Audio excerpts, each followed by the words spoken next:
Le PS, les Verts, les Républicains, qui n'atteignent pas 10% des voix à eux trois. Ce résultat est évidemment une déception. C'est vraiment l'acte 2, ce premier tour de la décomposition politique.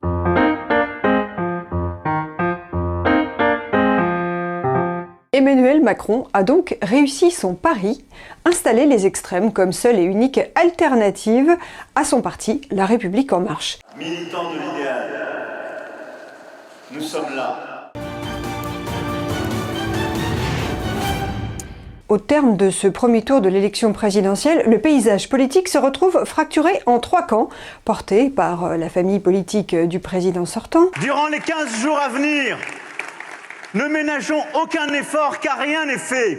Marine Le Pen et Jean-Luc Mélenchon, candidat de la France Insoumise. Tous ceux qui aujourd'hui n'ont pas voté pour Emmanuel Macron ont bien sûr vocation à rejoindre ce rassemblement. Exit le vieux clivage gauche-droite. Je crois qu'on a besoin d'un peu d'égalité, d'un peu de liberté. Eh ben, banco, voilà. Nous, c'est ça ce qu'on va essayer de faire. C'en est fini aussi du vieil adage selon lequel au premier tour on choisit, au deuxième tour on élimine. Regardez par là, madame, faites un beau sourire. Puisque là, les 3 candidats arrivés en tête ont bénéficié à plein d'une sorte de réflexe de vote utile au détriment des vieux partis dits de gouvernement qui appartiennent maintenant à l'ancien monde, comme l'appelle le président Emmanuel Macron, le PS, les Verts, les Républicains, qui n'atteignent pas 10% des voix à eux trois. Ce résultat est évidemment une déception. C'est vraiment l'acte 2, ce premier tour de la décomposition politique. Dans le camp d'Emmanuel Macron, c'est quand même le soulagement. Je pense que les erreurs, on les fait quand on pense qu'il n'y a plus de risque. Parce que ces derniers jours, les courbes tendaient à se croiser avec Marine Le Pen dans les sondages et certains craignaient qu'elle ne vire en tête. Le président sortant peut espérer raisonnablement être le premier à réussir l'exploit d'être réélu sous la Ve République. Hors cohabitation, ça ne s'est jamais produit. Je porte toute la responsabilité de cette défaite. Attention toutefois, parce qu'il faut regarder où sont ces réserves de voix. Certes, les candidats de gauche ont appelé à voter en sa faveur. Jean-Luc Mélenchon, même lui, a explicitement demandé qu'aucune voix ne se porte sur Marine Le Pen. Je répète parce que des fois il arrive que même quand je dis les choses, c'est comme si je ne les avais pas dites. Alors je recommence à cet endroit du film.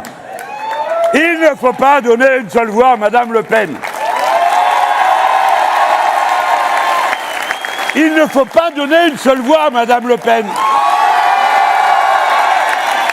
Alors même qu'en 2017, il avait refusé de choisir explicitement. C'est la condition humaine d'être sans cesse confronté à des décisions qui sont souvent difficiles à prendre. Chez le président sortant, on explique qu'il va falloir viser désormais cet électorat social-démocrate. Reste que Marine Le Pen, elle, dispose d'une réserve de voix puisque Éric Zemmour a appelé à la soutenir. Je ne me tromperai pas d'adversaire. C'est la raison pour laquelle j'appelle mes électeurs à voter pour Marine Le Pen. Si l'on regarde leurs scores cumulés, ils atteignent à eux deux plus de 30% des voix. C'est inédit pour l'extrême droite et ça fait craindre un second tour potentiellement très serré entre Emmanuel Macron et Marine Le Pen. Pour le reste du paysage politique, quel naufrage!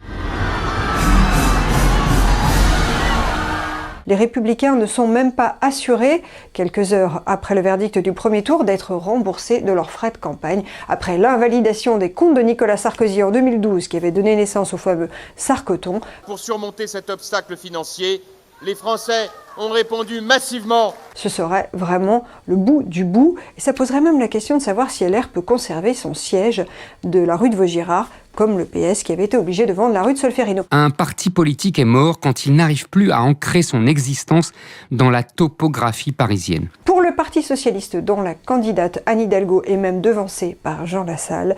Ah, ce formidable chemin que nous allons tracer. C'est aussi une catastrophe. On se demande dans quelles conditions elle va achever son mandat à la tête de la capitale, Paris. Paris n'est pas la France. Quant à Yannick Jadot, il n'est pas assuré non plus d'être remboursé de ses frais de campagne puisqu'il n'a pas atteint le seuil fatidique des 5%.